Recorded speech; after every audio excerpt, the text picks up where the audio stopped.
এটা হচ্ছে পাট পাতা, দেখতেই পাচ্ছ পাট পাতার ডগা।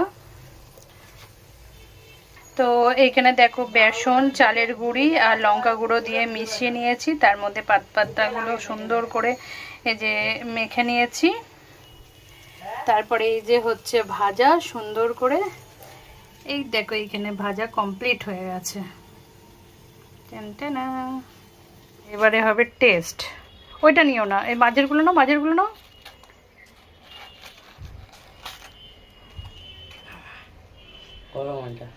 তা ছোটটা নাও, পাশেরটা নাও। হ্যাঁ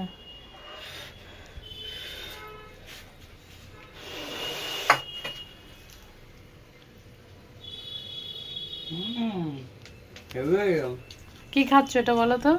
পাট শাক। পাট শাক না, পাট শাকের বড়া। পাট শাকের বড়া। নতুন একটা আইটেম, ভালো লেগেছে তো?